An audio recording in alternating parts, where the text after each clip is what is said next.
Well, this is a fun night because we get to talk about young love and early marriage and early relationships and all of that stuff. So we've compiled some listener questions into a big lump, and we're going to answer all your questions all together with all of our incredible parenting advice for young couples. No, so obviously our kids aren't of the age where they are getting into relationships at this point, but it has already become a conversation in our home. Some kids become aware of the opposite sex a lot sooner.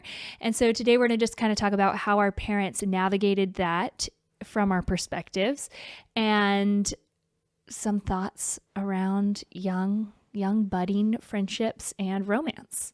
If you guys enjoy this episode, don't forget to share it on your social media profiles. Leave us a comment down below if you're here on YouTube, or give us a thumbs up. And what is it? Oh, no, a rating or review if you're on iTunes or Spotify. We love hearing from you guys. It was actually awesome. We just got on Spotify and they gave us our little year in review. That was fun. You guys are amazing. And we are just so thankful for our listeners. So thank you guys for being here, and thanks for supporting the Now That We're a Family podcast. Yeah, and I'm going to chime in real quick because I just figured out that we can read reviews on Spotify and publish them.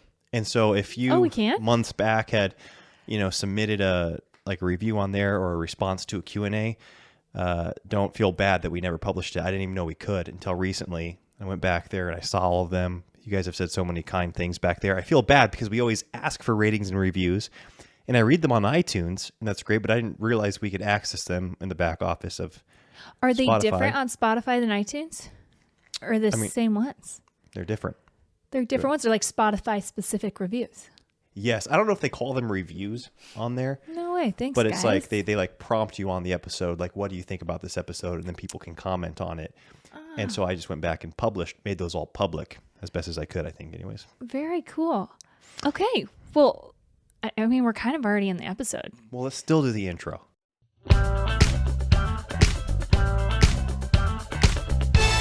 The Now That We're a Family podcast. So speaking of youth, back when we were young, I think kids start becoming aware of the opposite sex, obviously, at totally different ages. I was like 5 years old and I already thought I knew who I was going to marry, and it turns out I didn't. And so I was super aware at a very young age. Who was this guy? Austin Butler, or Austin Butthead. I hate that guy. Yeah, I just thought he was the greatest. And honestly, look, in my memory, my very foggy 5-year-old memory, I think he looked like you as a child. Oh, sure. Yeah. No, he had the dark hair, the dark eyes, and I can't remember anything else, but we were best friends, and I just was sure I was going to marry him. And thankfully, the Lord had other plans. Hopefully, he's happily married out there. Yeah, I mean, honestly, too bad for Austin Butler that he didn't end up with you. There's no way he could. When did you start becoming aware of girls and I have a crush on one girl? Yeah, I mean, I don't know. 10, 11, 12. I feel like you were a little older, but I don't know. Yeah. I think probably the first girl, I don't even know what her name was, but she went to our church. You have to be careful with Centralia because Elisha grew up in the same town his whole life, and they're all still there. So I feel like if you do say I think her name was Amanda. And I think she was like a year and a half older than me. Nice. And which seemed like an eternity. Yeah, with girls and boys 10, at that age. 10 or 11. And I thought for sure she knew I was infatuated with her because in the middle of church, we sit across the sanctuary, and I would try to subtly look, and she would look over, and I'd look away, and I never said a word to her, but I was in love with her for probably about a year. So that's so cute. And I feel like, it's funny how different kids just have different stages, because we have certain children that are already totally aware of who they have a crush on and stuff like that, and then other kids who either they aren't admitting it or they don't, they still think the opposite sex is cooties instead of cuties. Oh, sure. Mm-hmm. Where they're just kind of I like to stick to my buddies, just hang out with these guys. Exactly. Yeah.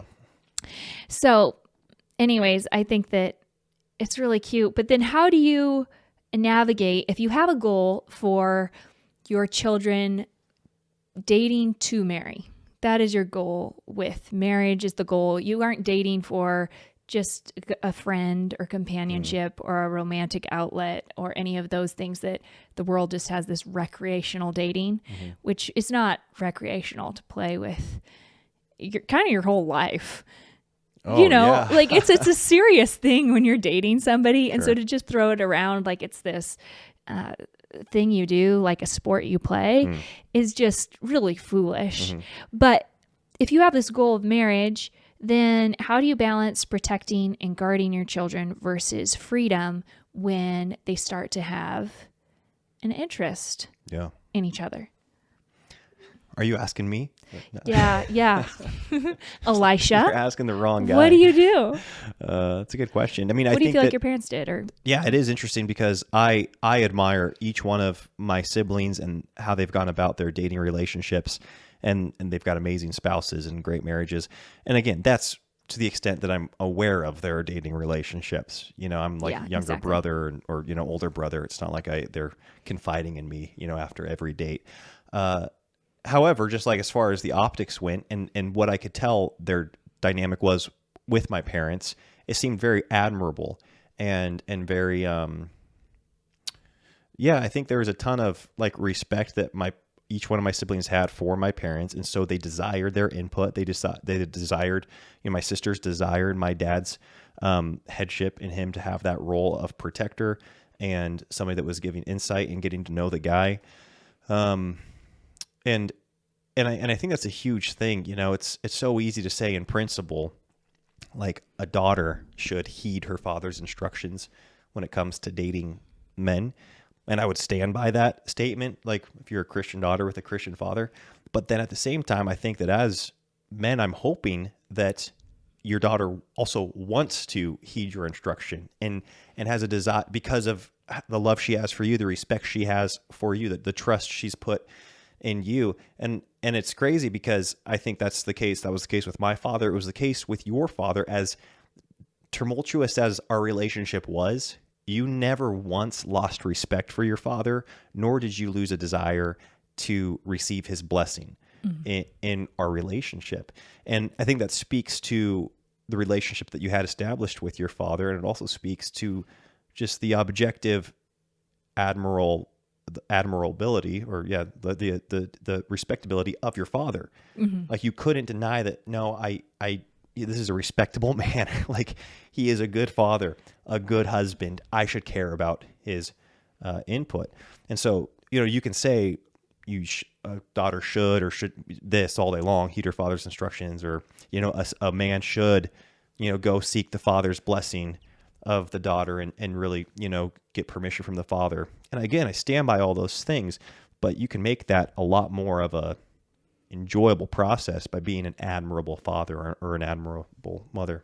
Yeah. Did your family have a dating age where it was like, okay, at this age you can start dating exclusively? Not that I know of. It's funny. We were just joking about this, I think at my mom's birthday, when we were there a couple months back, and we were all joking about that. And we were like, man, was there a dating age? Because we were all together, and we're like, Mom, Dad, did you guys have a dating age? We're like, I don't think we ever did. And then my brother Dieter, who he and his wife Kennedy have liked each other since they were like, I don't know, 12 or something, like 14. Like 15. Yeah, way younger. Dieter was like, oh no, you definitely gave me an age. And so I think that was that unique scenario where it's like he knew who he liked at a very young age. And so my parents were like, calm down here. Like you're not even, you're 15. We want you to wait until you're 18 or whatever. They gave him an age, it sounded like. But other than that, I think me and all my siblings agreed that wasn't really ever established. Well, it's funny going back when I was trying to think through all this, because we didn't have a dating age either, but there's kind of this general assumption of if you're dating for marriage, then you need to be ready for that dating to lead to marriage. Yeah. So I really appreciated that my parents didn't have these. They realized that timelines start, and there's different starts to romantic timelines. One of those is declaration. So if, for instance, I had a lot of crushes growing up where I was pretty sure the guy liked me too. And, you hear through the grapevine, oh, they have a crush on you and you have a crush on them. I think in most cases I had a crush on a guy because I heard he had a crush on me. And so I was It's flattered. always like a safe bet. You're like, well, this seems like a safe crush. Like, this is a good way to protect my confidence. Exactly. And so, but you've never said that to each other. You know, he never came up and was like, hey, I'm in love with you, or I have a crush on you. Got it. It's undeclared. Yeah. And I think that that's something that can be really helpful as long as the relationship is undeclared. Then my parents really just let that go. And they wouldn't let us have any exclusive boyfriend-girlfriend relationships. But from the time I was 12 was the first time that I remember I knew a guy liked me. I liked him. His parents were kind of interested in the whole like arranged marriage type of thing. Nice. They were talking to my parents about it. My parents were like, yeah, that's not going to happen. They were like ready to put it in writing. Yeah, exactly. They didn't want to like betroth me, but it was kind of like, hey, our kids really like each other. They hit it off. We should really encourage this. Oh, interesting. And my parents were like, yeah, that's not something we're going to encourage. And so I knew that this boy liked me and I liked him because Elisha wasn't giving me the time of day. So, you know, got to have other options. Okay, you're 12. That means I'm 16. So yeah, come on. I was ready for you. But at this, like, we didn't talk about it. And so my parents just were like, hey, we're friends with everybody. And that was their big thing is we're friends with everybody. You aren't going to single out this person. But we did in group settings always hang out together and do stuff together. But again, it was a group setting. And so I don't think my parents were that stressed about it, if that makes sense. Yeah. And same thing with I'm like 14, 15, 16, 17. Like my journals are a mess. I was the type of girl that always was writing about who I had the crush on. And I just feel like, but no timeline started, if that makes sense. Yeah. You could have a crush on someone for a really long time and hang out in group settings. And that can happen for multiple years. And then it just kind of fades out. Like one person moves on. Oh, yeah. That's great. And it's great. And no harm came of it. Exactly. Nobody's embarrassed. Nobody feels awkward around the other person. Exactly. So I think my parents did a good job of just letting those things run their course. Yeah. And not over worrying about it. So by saying you didn't declare it means, or he didn't declare to you, that's meaning you didn't declare it to each other, but would you talk about it with your sisters or would you talk about it with friends? With girls, like me and all my friends knew who we liked. Sure. And, you So know, it was their declared in that brother sense. would, yeah, exactly. It was like, it just wasn't to the other person. Right. Yeah. Does that make sense? It's a whole other animal if you are telling someone you like them. Yeah, it's a step of formality thing. Yeah, It's hard exactly. to walk back from. And the burden of that was on the guy when I was growing up. So it wasn't like I was going to go say that anyways. Oh, sure. Yeah. And there were guys that went to my dad when I was, 14, 15 years old and were like, I'm interested in your daughter. And he was like, well, don't let her know. Okay. Interesting. So he told her that or told them that. Yeah. Then I found out later. Yeah. Yeah. I think that's a great concept for sure to kind of like let it be on some level. And I do wonder though, if your personality was, I know it's different than my personality in the sense that you wore your emotions on your sleeve a lot more. You were going to tell your sisters, you were probably going to tell your parents who you liked, who you had a crush on. Yeah, it was like a dinner time, like teasing conversation type Yeah. thing. And then I'm sure you had siblings and I know I was the type of person that was not going to share that with anyone, ever. Like I was just going to keep it to myself. And because whether it was I wasn't given the opportunity or whatever. You're vague even in your journals. Like I just found one of Elisha's journals in my hope chest when we were 18, 19, and you're so vague in there. Yeah. But I could tell you like a girl, but the way you just write about him, it's not like... I knew somebody was going to be reading my journal someday. He knew his wife was going to be reading his journal one day. Yeah. Like you'll say girls are pretty in there, but not like you have a crush on them or, Sure. But I'm saying that to say, I think that, like, I take, for instance, one of our children who we both know who it is that wears his emotions on his sleeve. Oh, I just gave away his sex and gender there. It's okay. We got 4 boys and 1 girl. There we go. Okay. So we're good to go. In a lot of times you can take comfort in that. It's like, oh, we know where they're at. We know who to look out for. We know who to pay attention to when we're at events to make sure they don't wander off together. Exactly. Like, behind the church or whatever, behind the berm. And then but I think the downfall can be, and nobody else is interested. Like our other kids aren't even interested in girls, or our other daughter's not even interested in guys, only because they express it so much differently than your child. You can assume that where it's not the case. That's what you'll say. Yes. Exactly. That's what you'll say to yourself or to your spouse. And you and I have heard people say that. Yeah, I know. And that's why I don't say that. Because I've heard people say that about their kids. I'm like, you have no clue. Yes. Yes. I know who your daughter likes, and you're saying she doesn't even notice boys. Yeah, exactly. Like you're just clued out. Yes. And I heard that with my friends all growing up, where I would overhear my parents being like, oh, well, she's not interested in anyone. She doesn't even know guys exist. I'm like, are you kidding me? Yeah. Your parents would say that? No, not my parents. My parents always knew. Right. They always assumed that that was a natural, healthy part of life, whether you're saying it or not saying it. Yeah. And again, dating in general is such an interesting subject because you and I came up, I think we're speaking to it. It's easy for us to take for granted maybe our overall worldview on it because we're like what, second generation, like homeschool family. Our parents weren't homeschooled. Or I'm saying so we're raising the next generation of people brought up like in a homeschool, more conservative environment.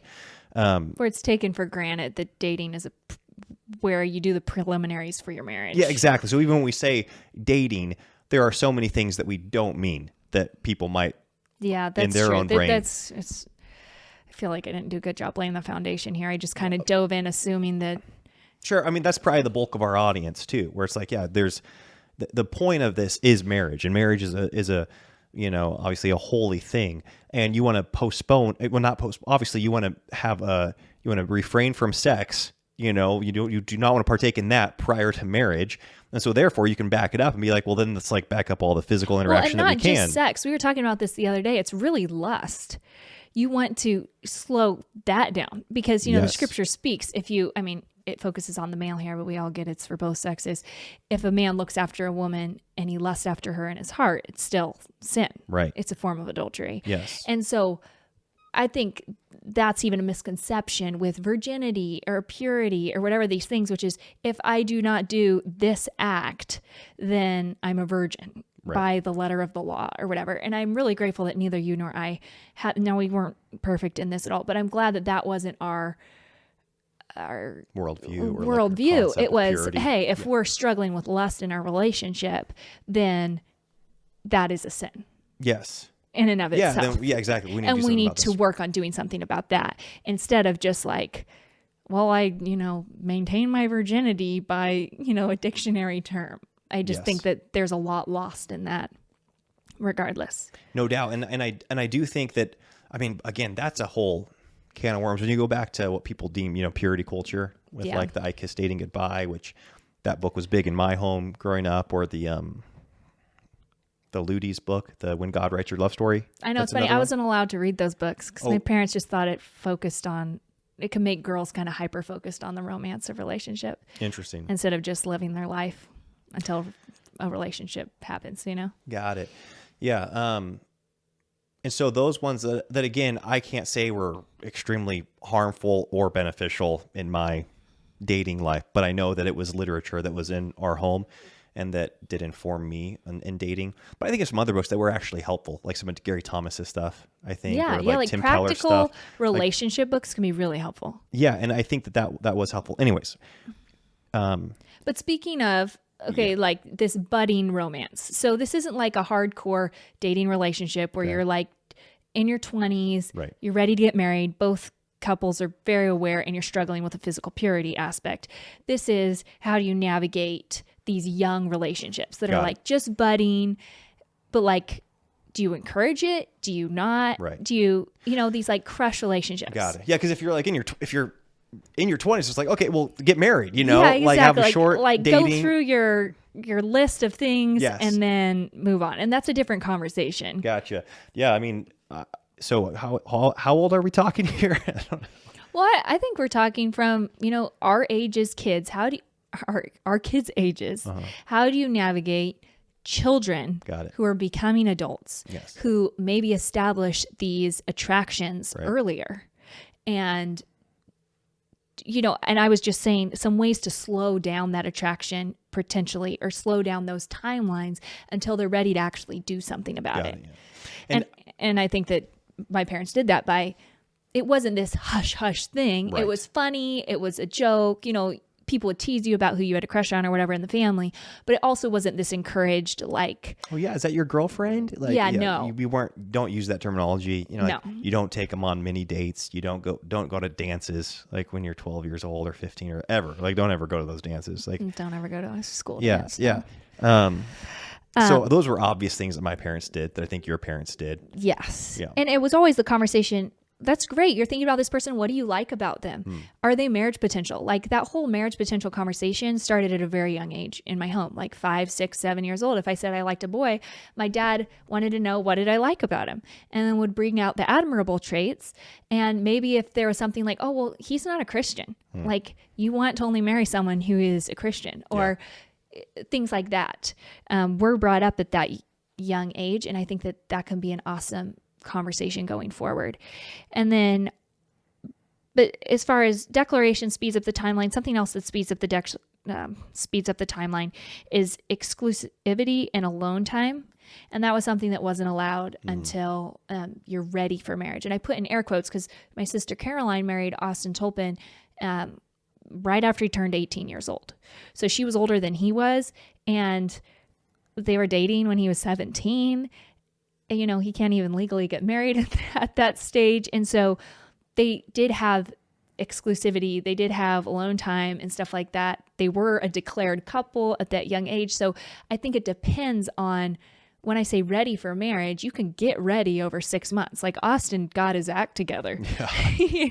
Very quickly, like, moved out, got his job situation set, figured out that aspect. So it's not necessarily a financial readiness, but it's an overall, like, I'm pursuing this person to get married to them, and I can do that within the next year. Yes. That was or less. Or less. That was kind of the unspoken guidelines in our home. It was like, you are not going to be dating this person for 4 or 5 years. Oh no. That was not right. Something that I still don't see that as being healthy. I remember my Mama Joy, my mom's mom, said something when I was young, and she goes, you gotta get married while you still have the spark. She goes, 2 things happen if you date for a really long time.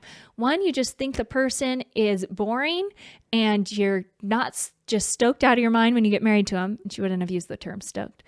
Or the other is you end up doing something you regret because you can't get enough of this person. And so you end up going further than you wanted to go. And I do think, just through observation, I think those things tend to be true.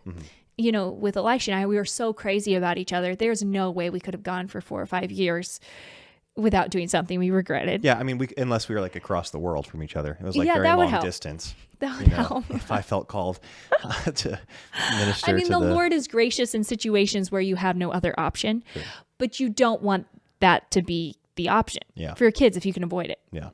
At least that's my hope for my kids. Or the other one is, you see the couples and they've just dated and dated and dated and dated, and they have this like old person married relationship going on where it's like the other person doesn't walk into the room and they just light up. Right. It's like this, same old. They're just used to each other because they've gotten into that rut. Right. And I think there is something about getting married and that newlywed excitement. Right.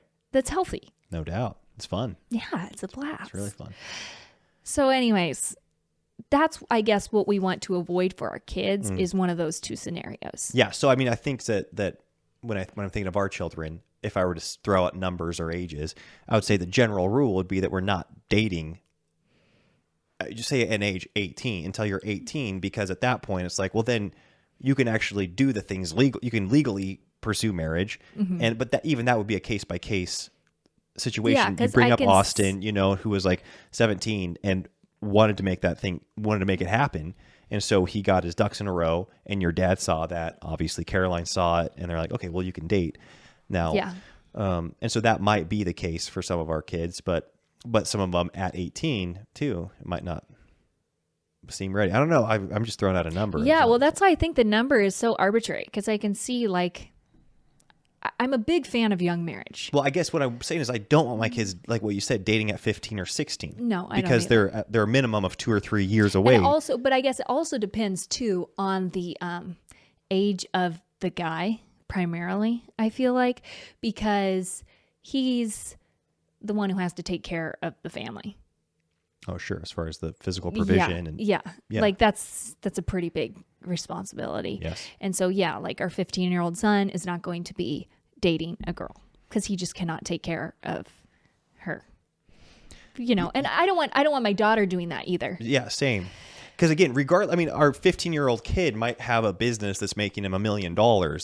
And so he can provide, for his family, technically financially, but it's like they're clearly not of the age to marry. And I don't want them dating and then having to try to maintain sexual purity in that context for 3 miserable years. It's just an unhealthy thing to set up your kids for. So even though I'd say we're both fans of young marriage overall. No, yes. Yeah, I think that's an awesome thing to be able to grow with your spouse. I think people who are down on young marriage potentially had, maybe people who got married young and regret it didn't have the right perspective going into marriage, but that can happen at any stage. You can have the wrong perspective going into marriage or wrong expectations at 45 years old. Yeah. And you can have those at 18 too.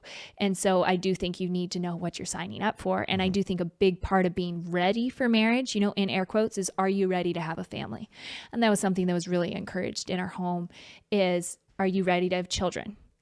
Because marriage brings forth children, and we don't want a child that's devastated when they get pregnant because they got married ready for marriage as far as physical intimacy and not ready for what that produces. Yeah, the fruit of marriage. Which is, offspring, and that's a fruit of marriage. So we don't want our children getting married with this expectation of years and years and years of waiting. And we'll get ready for kids. And we'll get ready for children because then what? Then you get pregnant and then you're like, what on earth? I'm scrambling and stressed out. We want it to be a joy when our children are expecting their first child. Right. And a lot of that is perspective, and a lot of that's just what you believe about children to be true. But there are also some, physical and environmental things that can make that harder or easier as well. Yes. Yeah. And I think of when you and I got pregnant, we had very little money. Like we couldn't afford the baby by the time when we got pregnant. No, we straight up didn't have the money for it. Yeah. And it's like, well, we've got 9 months to be able to figure out to be able to afford this. And that was really healthy for us. And we were, even though we technically couldn't afford it when we got pregnant, we were stoked. We didn't also know everything that we couldn't afford. I didn't realize how much a baby was going to cost or all those things. And I really appreciate that. We weren't overeducated to this, like, a child's going to cost XYZ. We just figured it out as we went along. And I think that there's a health in that too. No doubt. I had just turned 21 when we got married.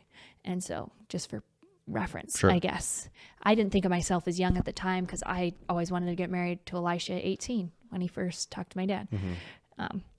But it's something that I think was... And you were 5 years older. Mm-hmm. But something that I think was helpful with those relationships was we did have this, I had this ongoing, what am I trying to say? It was expected in our home that before anyone started an exclusive dating relationship, the guy would talk to my dad. Mm-hmm. And that was because all of us were really young at the time. And that's still something that even my sisters now, they appreciate. When the guy, even if he approaches them first, he's open to talking with daddy, or, it depends on the age and stage and all that. Yes. But when we were younger, it was the guy was going to approach my dad before he talked to us. And we weren't growing up in a typical high school culture. Like, we had a boy at the public school who asked one of my sisters out, and he didn't really get the culture that we grew up in. She's like, you're doing this wrong, man. She was 14. Yeah. And it was just like, there's no way. But if someone did do that, and we were maybe even like 15, 16, 17, we'd be like, hey, you got to talk to my dad. Yeah. We don't go out on dates, but we can hang out and have a good time. But if someone was trying to pursue exclusivity with one of us girls, they had to talk to my dad first. Yeah. And usually that scared them away unless they were serious. But I think, just going back to my little timeline extenders here. That declaration piece, the alone time, exclusivity piece, and then physical touch. Obviously, if you're staying away from declaration and alone time, then you probably aren't going to be dealing with the timeline of physical touch. But I think that this is something that parents overlook in our culture today, which is as soon as physical touch becomes something, you started a timeline. Yeah. You only have so long before you either are bored of the person and they don't give you an electric jolt when you touch them, or you just can't get enough of that person, and you can't be satisfied outside of marriage. And I think that's something that people don't understand, and you don't feel this way. I wish I'd had a better understanding of this. You will not be satisfied physically outside of marriage. And because even if you have intercourse or whatever, and you feel that fleeting moment of satisfaction, you either are dealing with guilt or some other negative emotion. Lack of trust. I mean, guilt being a huge one. But lack of trust, all these different things outside of marriage. The only way you're going to feel that total, pure, free satisfaction is inside of marriage. And anything less than that is going to leave you wanting more. Yeah, and it's natural to desire that. Yes. It's a good thing for your kids to desire. Yeah, to pursue that. Like marriage is such a gift from God and is a healthy thing. It's incredible. Yeah, and I mean, I think that, like you said, there maybe as a parent that we've seen that acts totally naive to their kids' interest in the opposite sex. And there are also those parents that like lose it when their kids have an interest in the opposite sex at 14, 15, or 16 or whatever the age may be. I mean, you should be thrilled, honestly, that your kids have an interest in the opposite sex. You're like, that's good. That's a healthy, God-given desire. Yes. Now, obviously, you want to be able to shepherd that, and you don't want that affection and attraction to be towards losers. And so you want to be able to speak into your children's life. And there is this element too of when our children are young, there's always this element in relationship of where we need to guard our hearts, where we need to protect our emotions, because relationships are something where you're going out on this limb and the limb could crack if you aren't going out at the same pace as the other person. And that's one of the stresses of dating is you're going out on this limb and you're hoping someone else meets you out there. Yeah, you have to risk something. It's a risk. Yeah. And so that's a healthy risk. It's a risk that's a part of the design, I feel like, of pursuing that closeness of relationship. Whenever you're achieving vulnerability in a relationship, there's risk involved. But for our children to get really swept off their feet with someone at an early age is dangerous, because that other person might not be like, our children need to be aware, I guess, that other person might not be as into them as they are into them. Right. And that's just a part of life. And so if they don't want to get crushed, then they're going to need to protect their emotions there. Right. And I do think that the man needs to be the one out way ahead emotionally than where the girl is at. Like, he needs to be the one willing to risk it. That's pretty hard though, because that's what I regret that big time, because I think growing up in such a egalitarian culture, there's this mindset of like, well, you come 20 feet and I'll come 20 feet. Like, I'll start walking your way, you start walking my way, we'll meet in the middle. And so you both are like risking the same amount. And I do think because of the way God comprised men emotionally, it's like, no, go declare your intentions. Like, you pursue her. You be the one willing to go out there and declare your intentions and to pursue the girl and to put your ego on the line. And if you face rejection, well, yeah, to get up and, wipe off the dust and deal with it. But I do think it is unfair to women to think that they need to be showing as much interest and risking as much early on before anything's declared. Obviously, once it's declared and you're in a relationship, you want them both to be pursuing the relationship with that fervor. But it seems like early on in relationships, I know I did this. I big time regret it. I did it the first time. The second time, I didn't. Yeah, the second time you didn't. But the first time, I think the reason that it didn't work out between you and I is because I kept waiting for the affirmation from you. I was like, okay, I'll say these nice things, but she needs to be able to say these nice things before I risk and I was anymore. Super insecure, and Elisha's he's older than me, and there's no way. I just did not think I was good enough for you.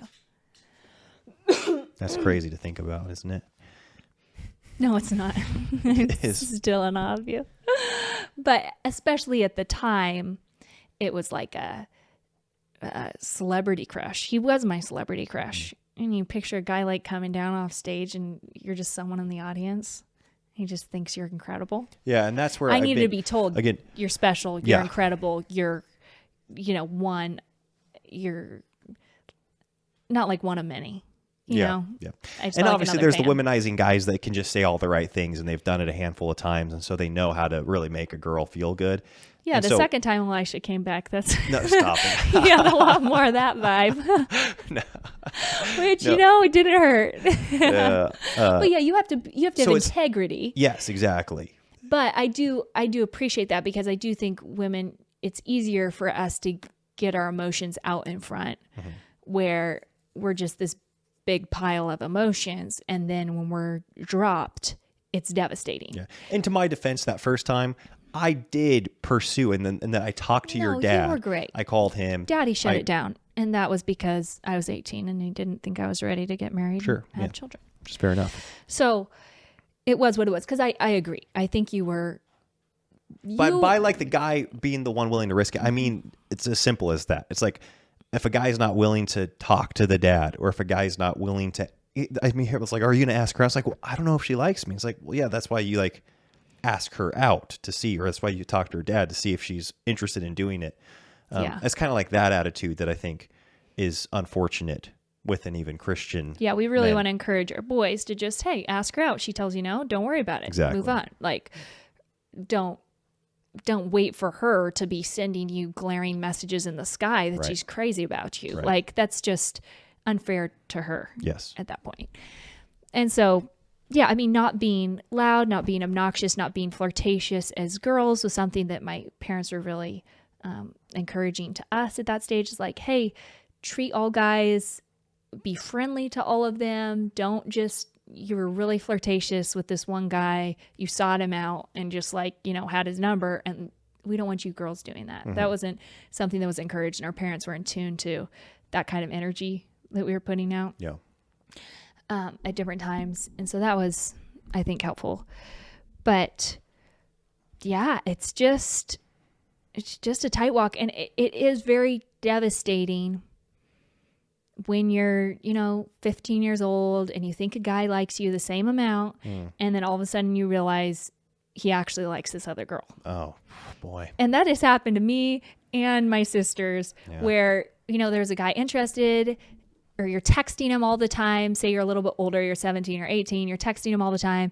And then he posts on Instagram, he has an official girlfriend. You're like, what? I thought who were you talking to all those nights? I thought you were talking to me. Or you find out he's engaged, or, getting engaged. He got engaged. It was like you were dating a girl that whole time, and I was just like your friend. Yeah. Like, that happens, and that has happened.